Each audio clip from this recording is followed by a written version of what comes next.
നമസ്കാരം സ്വാമിജി. നമസ്കാരം. സ്വാമിജിയുടെ പൂർവാശ്രമം എന്തായിരുന്നു? പൂർവാശ്രമം എന്ന് പറയുമ്പോഴത്തേക്ക് ഞാൻ എല്ലാവരെ പോലെ തന്നെ ഒരു എന്താണ് സ്കൂളിലും കോളേജിലും ഒക്കെ പഠിച്ച കാലഘട്ടമുണ്ട്. അതിനുശേഷം എൻ്റെ ഒരു മറ്റേ ഏരിയ ഓഫ് ഇൻട്രസ്റ്റ് എന്ന് പറയുന്നത് ഈ സാഹിത്യം, സിനിമ എന്നിവ രണ്ട് കാര്യമായിരുന്നു പ്രധാനമായിട്ട് പറയുകയാണെങ്കിൽ. അപ്പോൾ സിനിമയിൽ വളരെ താല്പര്യമുള്ള കാരണം വെച്ച് കഴിഞ്ഞാൽ ചെറുപ്പം മുതൽ തന്നെ നമ്മുടെ അടുത്ത ഒരു കാർത്തിക തിയേറ്ററുണ്ട്. അവിടെ കുട്ടികൾ ഇപ്പോൾ അച്ഛനും അമ്മയൊക്കെ ഗവൺമെൻറ് ഉദ്യോഗസ്ഥരായിരുന്നതുകൊണ്ട് നമുക്ക് വലിയ ബുദ്ധിമുട്ടൊന്നും ആയിട്ട് വളർന്നവരല്ല ചെറുപ്പത്തിൽ. അപ്പോൾ എല്ലാ ഞായറാഴ്ചയും അമ്മ ഒരു എൻ്റർടൈൻമെൻറ്റ് പോലെ അമ്മയ്ക്ക് പ്രേംനസീറിൻ്റെ സിനിമ കാണാനായിട്ട് പോകണം. അങ്ങനെ സിനിമ കാണാനായിട്ട് പോകുമ്പോൾ ഞങ്ങൾ കുട്ടികളെയൊക്കെ കൊണ്ടുപോകും. അങ്ങനെ ഈ സിനിമയോടൊരു കമ്പം അങ്ങനെ വരികയും ഈ സിനിമയുടെ കഥകളൊക്കെ ഞാൻ ചെന്ന് സ്കൂളിൽ മറ്റു കുട്ടികളെ അടുത്ത് പറയും. സ്വാമിജി, ഒരു വ്യക്തിക്ക് ആധ്യാത്മ ജീവിതം പ്രാക്ടീസ് ആണെങ്കിൽ അവർക്കൊരു ഗൈഡൻസ് ആയിട്ട് ഒരു ഗുരുവിന് വേണമെന്ന് പറയുന്നത്, നമ്മളൊരു ഗുരുവിനെ എങ്ങനെയാണ് സ്വീകരിക്കേണ്ടത്? പലപ്പോഴും നമ്മൾ ഗുരുവിനെ സ്വീകരിക്കുകയല്ല ചെയ്യുന്നത്, ഗുരുവിലേക്ക് എത്തിച്ചേരുകയാണ് ചെയ്യുന്നത്. അപ്പോൾ ഞാൻ നേരത്തെ പറഞ്ഞല്ലോ, ഗുരു നിത്യചൈതന്യതയെ കാണുകയും ഈ വിഷയത്തിൽ താല്പര്യം വരികയും അതിലേക്കുള്ള പഠന പദ്ധതിയിലേക്ക് വരികയും ചെയ്തു ഞാൻ. കാരണം വെച്ച് കഴിഞ്ഞാൽ അന്ന് എൻ്റെ വീട്ടിൽ ധാരാളം പുസ്തകങ്ങളുള്ള ഒരു വീടാണ്. അച്ഛനൊക്കെ ധാരാളം വായിക്കുന്ന ആൾക്കാരാണ്. അപ്പോൾ ഈ നമ്മുടെ ഒരു വിവേകാനന്ദ സ്വാമിയുടെ സാഹിത്യ സംഗ്രഹത്തിൻ്റെ ഒരു പുസ്തകമുണ്ട്. അതിന് മുമ്പൊക്കെ മറിച്ച് നോക്കിയിട്ടുണ്ടെങ്കിൽ എനിക്ക് അത്ര വലിയ താല്പര്യം തോന്നിയിട്ടുള്ള. പിന്നീട് അത് പഠിക്കുകയും പിന്നെ ഓഷോയുടെ പുസ്തകങ്ങളിലൂടെയൊക്കെ ഈ ആധ്യാത്മിക വിഷയങ്ങളെക്കുറിച്ചൊക്കെ എനിക്ക് നല്ലൊരു അറിവ് കിട്ടി. അപ്പോൾ ഈ ഗുരുവിൻ്റെ ഒരു സാമീപ്യത്തിന് വേണ്ടിയിട്ട് പലപ്പോഴും ഈ ഊട്ടിയിൽ പോകാൻ ഞാൻ പറഞ്ഞില്ലേ, പോകാനായിട്ട് കഴിഞ്ഞിട്ടില്ലെങ്കിൽ ഇവിടെ വരുന്ന സമയത്ത് അദ്ദേഹത്തിൻ്റെ പ്രഭാഷണങ്ങളെല്ലാം കേൾക്കുകയും ഒക്കെ നിരന്തരം ചെയ്തുകൊണ്ടിരുന്നു. അപ്പോൾ ഇതിനിടയ്ക്ക് ഞാൻ മറ്റൊരു ഗുരുവിനെ പരിചയപ്പെടുകയുണ്ടായി. കുറച്ചുകൂടെ ഡയറക്റ്റായിട്ട് റിലേറ്റ് ചെയ്യാൻ പറ്റുന്ന ഒരു അശ്വതിരുന്നാൾ എന്ന് പറഞ്ഞൊരു ഗുരുവിനെ പരിചയപ്പെടാനായിട്ട് കാരണമായത്. അതിനൊരു കാരണമായിട്ട് ഭവിച്ചത് ഈ ഇംഗ്ലീഷ് കുറച്ച് ഒരു പ്രൊഫഷൻസി ഉണ്ടാക്കാൻ വേണ്ടിയിട്ട് ഞാൻ സ്പോക്കൺ ഇംഗ്ലീഷ് പഠിക്കാനായിട്ട് പോയി. അപ്പോൾ അദ്ദേഹം അവിടെ അന്നൊരു ആൻസേഴ്സ് എന്ന് പറഞ്ഞൊരു കോളേജിൽ നടത്തി വരുന്ന അവസ്ഥയായിരുന്നു. അപ്പോൾ അവിടെ ചെന്നപ്പോൾ പിന്നെ ഇംഗ്ലീഷ് പഠനം അങ്ങ് മാറ്റിവെച്ചു. അദ്ദേഹത്തിൻ്റെ കൂടെ ചേർന്നപ്പോഴത്തേക്ക് പിന്നെ ആധ്യാത്മിക പഠനത്തിലേക്ക് വരികയും അതൊരു തുടക്കമായി. അപ്പോൾ ഗുരു എന്ന് പറയുന്നത് നമ്മളിപ്പോൾ ആക്സിഡൻ്റലി വീണ്ടും രണ്ടാമതൊരു ഗുരുവിലേക്ക് എത്തി. പിന്നെ ഇങ്ങനെ അപ്പോൾ ഈ നാട്ടിലുള്ള കരുണാര ഗുരുവുണ്ട്, ഗുരു ആയിട്ട് നമ്മൾ പിന്നെ കണ്ട ഒരു ആളാണ് ഈശാസ്വാമിയുണ്ട്, അമൃതാനന്ദമയ്യമ്മയുണ്ട്. ഇവരെയൊക്കെ ഇങ്ങനെ നമ്മൾ കാണുകയും ഗുരുബാബ ഇങ്ങനെ കുറേയധികം ഗുരുക്കന്മാരെ ഇങ്ങനെ നമ്മൾ കാണുകയും ചെയ്തു. അപ്പോൾ ഇതിന് എല്ലാം നമ്മൾ മനസ്സിലാക്കുന്നത് ഇതൊക്കെ ഒരു കാരണഗുരുക്കന്മാരായിരുന്നെന്നും നമ്മുടെ അശ്വതിരുന്നാൾ എന്ന് പറയുന്ന സ്വാമി ഒരു നിർദ്ദേശം ഒരിക്കൽ ഞങ്ങൾ സംസാരിച്ചുകൊണ്ടിരുന്നപ്പോൾ പറഞ്ഞപ്പോൾ അത് പറയാനുള്ള കാരണം വെച്ച് കഴിഞ്ഞാൽ മായിയമ്മ എന്നൊരു അവധൂത അമ്മ കന്യാകുമാരിയിലുണ്ട്. അപ്പോൾ കന്യാകുമാരിയിൽ അവരുടെ ഒരു സമാധി സ്ഥലമല്ല, അമ്മയുടെ സമാധി സ്ഥലം എന്ന് പറയുന്നത് സേലത്താണ്. അവിടെ ഒരു ലൈറ്റ് ഹൗസിനടുത്ത് അമ്മയുടെ ഒരു ഓർമ്മയ്ക്കായിട്ടൊരു മണ്ഡപം കെട്ടിയിട്ടുണ്ട്. അവിടെ വെച്ച് ഞങ്ങളൊരു ക്യാമ്പ് നടത്തി. ഈ ക്യാമ്പ് നടത്തിയപ്പോഴാണ് ഈ അവധൂത എന്ന് പറയുന്ന ഒരു പേര് ഞാൻ ആദ്യം കേട്ടത്. അപ്പോൾ ഈ അവധൂത എന്നൊക്കെ പറഞ്ഞ് എന്താണെന്ന് അറിയാൻ വേണ്ടിയിട്ട് ഞാൻ ഗുരുവിനോട്, അശ്വതിരുന്നാൾ സ്വാമിയോട്, ഷൈസാർ എന്നാണ് ഞങ്ങളന്ന് വിളിച്ചിരുന്നത് അദ്ദേഹത്തെ.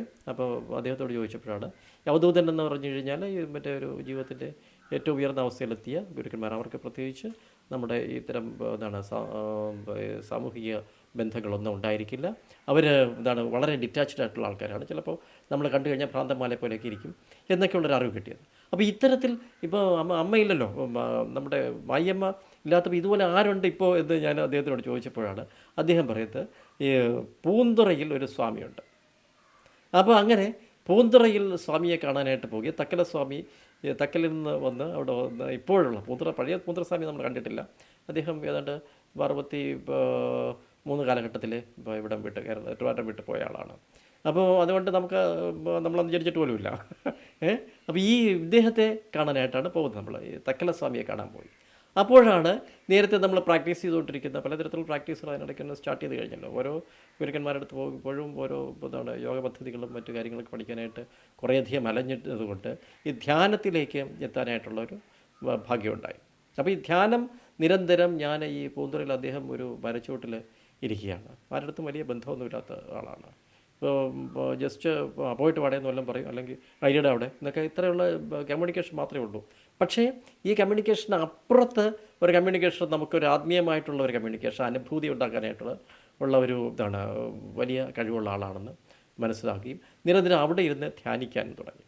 അങ്ങനെയാണ് നമുക്ക് ഇതിൻ്റെ ഒരു എന്താണ് മാറ്റം, ട്രാൻസ്ഫർമേഷൻ എന്ന് പറയുന്നത്. ഓരോ വ്യക്തി ഒരു അന്വേഷകനായിട്ട് മാറുമ്പോൾ അവനൊരു മുമുക്ഷുത്വം ഡെവലപ്പ് ചെയ്യുന്നത്. മുമുക്ഷുത്വമാണ് മഹാപുരുഷന്മാരിൽ അവനെ എത്തിക്കുന്നത്. ഈ മഹാപുരുഷന്മാരിൽ നിന്നാണ് നമുക്ക് സാധനാ പദ്ധതികൾ കിട്ടുകയും നമുക്കൊരു ട്രാൻസ്ഫർമേഷൻ സംഭവിക്കുകയും ചെയ്യുന്നത്. ഇതൊരു തത്വമാണ്, വളരെ പ്രധാനപ്പെട്ട ഒരു തത്വമാണ്. അങ്ങനെയാണ് ഞാനൊരു ഗുരുവിൽ ചെന്ന് എത്തുകയായിരുന്നു ചെയ്തത്. അല്ലാതെ ഗുരു നമ്മളെ വിളിച്ചു വരുത്തുകയോ അല്ലെങ്കിൽ ഗുരുവിനെ നമ്മൾ നേരത്തെ അറിഞ്ഞുകൊണ്ട് പോയൊന്നുമില്ല. അവിടെ ചെന്ന് എത്തുകയും ഇവിടെയാണ് ഗുരു എന്ന് മനസ്സിലാക്കുകയും പിന്നീട് എന്താണ് ഒരു അന്വേഷണം അവിടെ അവസാനിക്കുകയും ചെയ്തു. അപ്പോഴാണ് നമ്മൾ മനസ്സിലാക്കിയത് ഇവിടമാണ് നമ്മുടെ ഗുരു സ്ഥാനമെന്ന് മനസ്സിലാക്കിയത്.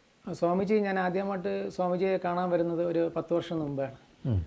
ഒരു ബുക്കിൻ്റെ പ്രകാശനമായിട്ട് ബന്ധപ്പെട്ട് ഞാൻ സ്വാമിജിയെ അന്വേഷിച്ച് വരുമ്പോൾ, ഞാനിവിടെ ഒരു വഴി ചോദിച്ച് വരുമ്പോഴത്തേക്ക് തീർച്ചയായും അതിരുമായി ഒരാളെ കണ്ടുമ്പോൾ ഞാൻ ഇങ്ങനെ പറഞ്ഞ് ഇങ്ങനെ ഏകദേശം രൂപമൊക്കെ പറഞ്ഞ് അദ്ദേഹം പറഞ്ഞു അത് അനുസ്വാമിയാണ്, അദ്ദേഹം ഒരു അവധൂതനാണ്. അപ്പോൾ അവധൂതൻ എന്ന് പറയുമ്പോൾ ഞാൻ വിചാരിച്ചു അവധൂതനാകുമ്പോഴത്തേക്ക് സാറിന് അപ്പം നമ്മളത് കണ്ടാൽ മിണ്ടത്തില്ല, പൂന്തറസ്വാമി അങ്ങനെ പറഞ്ഞ് നമ്മൾ കേട്ടിട്ടുണ്ട്. പക്ഷേ അദ്ദേഹം പറഞ്ഞത് നിങ്ങൾ പോകുമ്പോൾ നിങ്ങളെ വരവും പ്രതീക്ഷിച്ചായിരിക്കും അദ്ദേഹം ഇരിക്കുന്നു എന്നാണ് എൻ്റെ അടുത്ത് പറഞ്ഞത്. അങ്ങ് ആരാണ് എന്താണെന്നുള്ള അറിവ് അങ്ങേക്ക് തന്നെ ആൾറെഡി മനസ്സിലായിട്ടുണ്ട്.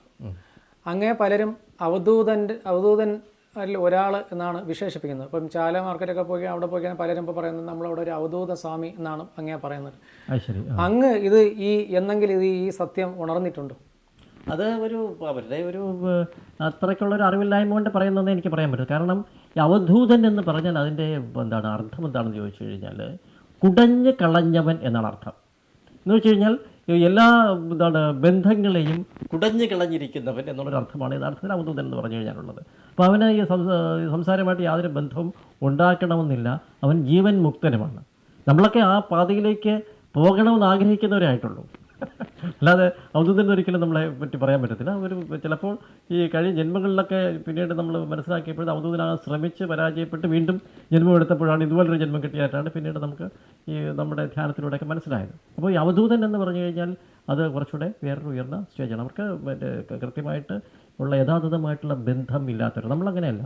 നമ്മൾ ക്ലാസ്സുകൾ കണ്ടക്ട് ചെയ്യുന്നുണ്ടായിരുന്നു, ഈ തരം ആളുകളെ ബോധവൽക്കരിക്കുന്നു, പല സ്റ്റുഡൻസിനുമായിട്ട് കമ്മ്യൂണിക്കേറ്റ് ചെയ്യുന്നു, ഈ പല തരത്തിലുള്ള സാധനങ്ങൾ ഓൺ ചെയ്യുന്നു. ഉദാഹരണമായിട്ട് എൻ്റെ ഒരു 62 മോഡൽ കാറുണ്ട്. ഇപ്പോഴും ആ കാർ എനിക്ക് കളയാനായിട്ട് കഴിയുന്നില്ല. പിന്നെയാണ് ഇപ്പോഴും അത് നമ്മൾ സൂക്ഷിക്കുകയാണ്. ഞാൻ കോളേജ് പഠിച്ചിരുന്നപ്പോൾ ഉപയോഗിച്ചൊരു ഇൻസുസുക്കി ബൈക്ക് അത് ഇപ്പോഴും നമ്മൾ സൂക്ഷിക്കുകയാണ്. അപ്പോൾ ഇതെല്ലാം അറ്റാച്ച്മെൻ്റ് ഉണ്ട്. ഈ മോഹം എന്ന് പറയുന്ന അറ്റാച്ച്മെൻറ്റ് ഉള്ളവരാണ് നമ്മൾ. അപ്പോൾ ഈ പൂർണ്ണമായിട്ട് നമ്മൾ ചില ദൗത്യങ്ങളും ലക്ഷ്യങ്ങളും ഉണ്ടെങ്കിൽ തന്നെയും അവധൂതൻ്റെ അവസ്ഥയിലേക്കൊന്നും എത്തിയ ആൾക്കാരില്ല. അത് പക്ഷേ ജനറലി ആൾക്കാർക്ക് അങ്ങനെ തോന്നിയത് കൊണ്ടും പറയുന്നതാണ്. പിന്നെ നമ്മൾ ഈ ഒരു ഗുരു എന്ന് പറയുന്ന ഒരു സ്ഥാനം സ്വീകരിച്ചുകൊണ്ട് ഒരുപാട് പേരെ പഠിപ്പിക്കുന്ന അവസ്ഥയിലും ഈ സമൂഹമായിട്ടുള്ള ബന്ധം നമ്മൾ കീപ്പ് ചെയ്തിരുന്ന ഒരാളാണ്. അപ്പോൾ ഇപ്പോഴും നമുക്ക് അതുകൊണ്ട് തന്നെ സ്വതന്ത്രമായിട്ട് എവിടെ വേണമെങ്കിലും പോകാൻ പറ്റും. ഒരു കാലഘട്ടത്തിൽ ഈ എൻ്റെ ചില പഴയ ബന്ധം, സിനിമാ ബന്ധമൊക്കെ നമ്മൾ ഉപേക്ഷിച്ചെങ്കിലും പിന്നെ ചില സിനിമാ ബന്ധങ്ങൾ വന്നപ്പോൾ സിനിമയിൽ അഭിനയിക്കാൻ പോയിട്ടുണ്ട്, പിന്നെ സീരിയലിൽ അഭിനയിക്കാൻ, സ്വാമിയായിട്ട് സീരിയലിൽ അഭിനയിക്കാൻ പോയിട്ടുണ്ട്. ഇതൊക്കെ ചെയ്യുന്നവരൊരിക്കലും അവധൂതനല്ല. അപ്പോൾ അത് ആളുകൾ തെറ്റില്ലാതെ അറിയാതെ പറഞ്ഞു പോയി തെറ്റായിട്ടാണ് എനിക്ക് മനസ്സിലാക്കാൻ കഴിയുന്നത്. നമ്മൾ കേട്ടിട്ടുണ്ട് ആധ്യാത്മിക ജീവിതം എന്ന് പറഞ്ഞാൽ ഭൗതിക ജീവിതത്തെക്കാളും ഒരുപാട് കഷ്ടപ്പാടുള്ളതാണ്, ഒരുപാട് ബുദ്ധിമുട്ടുള്ളതാണ് എന്ന് പറഞ്ഞുകൊണ്ട്. മാത്രമല്ല നമ്മളൊരു സ്വാമിജിയെ കാണുമ്പോൾ അവരുടെ രീതിയും അതൊക്കെ വ്യത്യസ്തമാണ്. അവരിപ്പം സാധാരണ ഒരു ബ്രഹ്മചാരിയെ സംബന്ധിച്ചുള്ള അവരെപ്പോഴും സമൂഹത്തിൽ അകന്നു നിൽക്കും, മറ്റുള്ളവരിൽ നിന്ന് എപ്പോഴും മാറി നിൽക്കും. അത് അവരുടെ ആധ്യാത്മിക ജീവിതത്തിൽ ഒരു ബുദ്ധിമുട്ടുണ്ടാകാതിരിക്കാൻ വേണ്ടിയാണ്. പക്ഷേ ഇവിടെ തികച്ചും സ്വാമിജിയെ കണ്ട് സ്വാമിജി ജനങ്ങളുടെ ഇടയിൽ തന്നെ സഞ്ചരിക്കുന്നുണ്ട്. ഇപ്പം മാംസാഹാരം പാചകം ചെയ്യുന്ന ഹോട്ടലിൽ ഫ്രണ്ട് വഴി നടന്നു പോകുന്നുണ്ട്. എല്ലായിടത്തും ജനങ്ങളിൽ ഒരാളായിട്ട് തന്നെ അങ്ങ് ഇരിക്കുന്നു. പക്ഷേ പറഞ്ഞ പോലെ സീരിയലിൽ വിളിക്കുമ്പോഴും മാംസാഹാരം പാചകം ചെയ്യുന്ന ഹോട്ടലിൽ കയറിയിട്ട് ഞാൻ ഭക്ഷണം കഴിച്ചിട്ടുണ്ട്. അത് പക്ഷേ മാംസമല്ല കഴിക്കുന്നത്, നമുക്ക് കഴിക്കാൻ പറ്റുന്ന സാധനം മാത്രം കഴിച്ചിട്ടുണ്ട്. പക്ഷെ അങ്ങ് എല്ലാവരുടെ ഇടയിൽ നടന്ന് സഞ്ചരിക്കുകയും എല്ലാവരും ഒരാളായിട്ട് ജീവിക്കുകയാണെങ്കിലും അങ്ങയുടെ ആധ്യാത്മിക ജീവിതത്തിൽ അതൊന്നും ഒരു ബാധകമായി ആയിട്ടില്ല. അങ്ങ് എപ്പോഴും എല്ലാവരുടെ ഇപ്പം സിനിമയിൽ അഭിനയിക്കാൻ പോകുന്നുണ്ട്, അവിടെ പലരുടെ സംഗതി ചെയ്യുന്നുണ്ട്. പക്ഷെ അവിടെയും സ്വാമിജി ബ്രഹ്മചര്യ വേഷത്തിൽ തന്നെയാണ് അദ്ദേഹം ജീവിക്കുന്നത്. അപ്പം ആൾക്കാരുടെ നടക്കുമ്പോഴും എല്ലാവരും അങ്ങേ കാണുമ്പോൾ റെസ്പെക്ട് ചെയ്യുന്നുണ്ട്. അവർ കാണുമ്പോൾ അനുസ്വാമി വരുന്നുണ്ട് എന്നാൽ ആ റെസ്പെക്റ്റോട് കാണുന്നുണ്ട്. ഈ പൊതുസമൂഹത്തിനിടയിൽ ഈ ബ്രഹ്മചര്യ വ്രതം നോക്കിക്കൊണ്ട് അങ്ങേക്ക് ആധ്യാത്മിക കൊണ്ടുപോകുന്നതിന് ഒരു ബുദ്ധിമുട്ടുമില്ല. അത് എങ്ങനെയാണ് സാധിക്കുന്നത്? ആക്ച്വലി ബ്രഹ്മത്തെ ആചരിക്കുക എന്ന് പറയുന്നത് നമ്മളൊരു അദ്വൈത ഒരു തത്വം നമ്മളിലേക്ക് വന്നാൽ മാത്രമേ അത് കഴിയത്തുള്ളൂ. കാരണം ഈ അഹം ബ്രഹ്മാസ്മി തത്വമസി എന്നൊക്കെ പറഞ്ഞ് കേട്ടിട്ടുണ്ടായിരിക്കുമല്ലോ. പക്ഷെ അത് ഒന്നും പ്രാവർത്തികമാക്കാതെ മറ്റ് ക്ഷേത്രാരാധനകളിലും മറ്റ് പൂജകളിലും കാര്യങ്ങളിലും ഒക്കെ വ്യാപൃതരായിരിക്കുന്ന ആൾക്കാർ ഈ എന്താണ് ബ്രഹ്മചാരികളായിട്ട് ആൾക്കാർ കണക്കാക്കത്തില്ല. യഥാർത്ഥത്തിൽ നമുക്ക് ഈ ഇതിനെ കഴിയുന്ന എന്താണെന്ന് ചോദിച്ചു കഴിഞ്ഞാൽ നേരത്തെ പറഞ്ഞ ഒരു തത്വം ഗുരു എന്താണ് പാതയുമായിട്ട് അല്ലെങ്കിൽ ഗുരുവിൻ്റെ ഒരു പരമ്പരയുമായിട്ട് നമ്മൾ ഹാർഡായിട്ട് ബന്ധിപ്പിക്കപ്പെട്ടു. ഇതിനുശേഷം നമുക്ക് എന്ത് ഇറങ്ങി തിരിച്ചാലും ഒന്നും സംഭവിക്കില്ല. കാരണം വെച്ച് കഴിഞ്ഞാൽ ഈ ചേമ്പലയിൽ വെള്ളത്തുള്ളികൾ വീണാൽ അത് എന്താണ് അതിൽ പറ്റിപ്പിടിക്കാത്തത് പോലെയുള്ള ഒരു കാര്യമുണ്ട്. ഈ തത്വം മനസ്സിലാക്കി കഴിഞ്ഞാൽ നമുക്ക് എല്ലാത്തിനും. പക്ഷേ അവിടേക്കും നമ്മൾ നമ്മുടെ കർമ്മങ്ങളുടെ കാര്യത്തിൽ വളരെ ശ്രദ്ധാലുവായിരിക്കണം. നിഷ്ഠകൾ വളരെ ശ്രദ്ധാലുവായിരിക്കണം. അല്ലെങ്കിൽ നിഷ്ഠകൾ തെറ്റിച്ചാൽ ഞാനും നീയൊക്കെ തച്ചന്മാർ മാത്രം സിദ്ധന്മാരാവില്ല എന്ന് എം ഡിയുടെ ഡയലോഗ് പോലെ ആയിപ്പോകും. അപ്പോൾ നിഷ്ഠകൾ നമ്മളുണ്ടായിരിക്കണം. ആ നിഷ്ഠകൾ ഇപ്പോൾ ഉദാഹരണമായിട്ട് നേരത്തെ അങ്ങ് ചോദിച്ചതുപോലെ ഈ എന്താണ് ഭക്ഷണ കാര്യത്തിൻ്റെ കാര്യം പറഞ്ഞു. എന്തുകൊണ്ട് നോൺ വെജിറ്റേറിയൻ ആഹാരം കഴിക്കുന്നില്ല? നോൺ വെജിറ്റേറിയൻ ആഹാരം കഴിക്കുന്നതിന് ഒരു നിഷ്ഠയായിട്ട് വെച്ചിരിക്കുകയാണ്. ആഹാരം ആർക്കും എന്ത് വേണമെങ്കിലും കഴിക്കാൻ തന്നെ നമ്മളൊരു നിഷ്ഠയായിട്ട് വെച്ചു. നോൺ വെജിറ്റേറിയൻ ആഹാരം കഴിക്കില്ല. നേരെ മുമ്പ് കഴിച്ചിട്ടുള്ള ആളാണ്, ഇനി കഴിക്കില്ല എന്ന് പറഞ്ഞ് ആധ്യാത്മിക ജീവിതത്തിലേക്ക് വന്നതിന് ശേഷം അല്ലെങ്കിൽ ട്രാൻസ്ഫർമേഷൻ വന്നതിന് ശേഷം ഇനി കഴിക്കില്ല എന്ന് തീരുമാനിച്ചു കഴിഞ്ഞാൽ പിന്നെ കഴിക്കാൻ പാടില്ല. അതൊരു നിഷ്ഠയാണ്. ചായ കുടിക്കാതിരിക്കുക, അത് നമ്മൾ തീരുമാനിച്ചു കഴിഞ്ഞാൽ ഒരു നിഷ്ഠയാണ്. ഇപ്പോൾ രാവിലെ എന്താണ് എഴുന്നേറ്റ് കഴിഞ്ഞാൽ ഉടനെ അല്പം വ്യായാമം ചെയ്യുക എന്ന് പറഞ്ഞ് ചെയ്തില്ലെങ്കിലും നമുക്ക് കുഴപ്പം വരും. യോഗ ചെയ്യുക. അപ്പം നമ്മൾ ഈ പ്രധാനമായിട്ടും ഈ നിഷ്ഠകൾ, ചില കള്ളം പറയാതിരിക്കുക വളരെ പ്രധാനപ്പെട്ട ഒരു നിഷ്ഠയാണ്. ഇതൊക്കെ തെറ്റിച്ചു കഴിഞ്ഞാൽ നമ്മുടെ എന്താണ് കർമ്മത്തിന് ചില കോട്ടങ്ങൾ സംഭവിക്കുന്നു. നമുക്ക് കർമ്മത്തിന് ഫലമുണ്ട് എന്നുള്ള കാര്യം നമ്മൾ ബോധവാനായിരിക്കുന്നു. ഈ ബോധത്തിൻ്റെ വെളിച്ചത്തിൽ ആയതുകൊണ്ടാണ് നമുക്ക് എന്തുമായിട്ട് ഇടപെടുമ്പോഴും നമുക്ക് നേരത്തെ പറഞ്ഞ ചേമ്പലയിലെ വെള്ളത്തുള്ളിയെപ്പോലെ ഇങ്ങനെ ഒന്നിനും പറ്റാതെ നിൽക്കാനായിട്ട് കഴിയുകയും നമ്മുടെ നിഷ്ഠകൾ ആര് പാലിക്കുന്നു അവർക്കത് കഴിയുകയും ചെയ്യും. അവരൊരിക്കലും ആ കാര്യത്തിൽ പരാജയപ്പെടില്ല. അവർക്ക് എന്താണ് ഈ സാമൂഹികമായിട്ടുള്ള ബന്ധം. ഇപ്പോൾ ഞാൻ ഈ വേറൊരു പ്രധാനപ്പെട്ട കാര്യം ഈ പറയാനായിട്ട് ആഗ്രഹിക്കുന്നു. ഈ ആളുകൾ എന്തിനാണ് ആധ്യാത്മികത സ്വീകരിക്കുന്നത് വെച്ച് കഴിഞ്ഞാൽ അവന് ആനന്ദം കൂടുതലുണ്ടാവാനായിട്ട് വേണം എന്നാണ് സത്യം. അപ്പോൾ അതിന് ഒരു വർഷമൊക്കെ പറയുന്നത് വളരെ പ്രധാനപ്പെട്ട ഒരു സംഗതിയാണ്. നിങ്ങൾ ഒരു ലാഫിംഗ് മെഡിറ്റേഷൻ എന്ന് പറഞ്ഞ് ബുദ്ധൻ്റെ കാലത്ത് മുതലുള്ള ഒരു ലാഫിംഗ് മെഡിറ്റേഷൻ അദ്ദേഹം പ്രോത്സാഹിപ്പിച്ചിരുന്നു. അപ്പോൾ അത് ഞാൻ എടുത്ത് ഇവിടെ പല എന്താണ് ഗ്രൂപ്പുകളിലും ഇങ്ങനെ പഠിപ്പിക്കുമായിരുന്നു ഒരു കാലഘട്ടത്തിൽ. അപ്പോൾ അന്ന് ചിരിക്കൻ സ്വാമി എന്നാണ് ഇതിനെക്കുറിച്ച് പറഞ്ഞിരുന്നത്. അപ്പോൾ ഇത് ഒരു വളരെ പ്രധാനപ്പെട്ട ഒരു കാര്യമാണ്. സ്വാമിജി, ഈ ലാഫിംഗ് മെഡിറ്റേഷൻ എന്ന് പറയുന്നത് എന്താണ്? ഈ ലാഫിംഗ് മെഡിറ്റേഷൻ എന്ന് പറയുന്നത് വളരെ വിപുലമായിട്ട് സംസാരിക്കേണ്ട ഒരു കാര്യമാണ്. അത് ഈ വളരെ എന്താണ് പുരാതന കാലം മുതലുള്ള കഥകളൊക്കെ നമുക്ക് പറയേണ്ടിയിരിക്കുന്നു. അപ്പോൾ അത് നമുക്ക് അടുത്തൊരു ഖണ്ഡമായിട്ട് പറയുന്നതായിരിക്കും ഉത്തമമെന്ന് എനിക്ക് തോന്നുന്നു. ഓം ശാന്തി ശാന്തി ശാന്തി. ലോകാ സമസ്ത സുഖിനോ ഭവന്തു.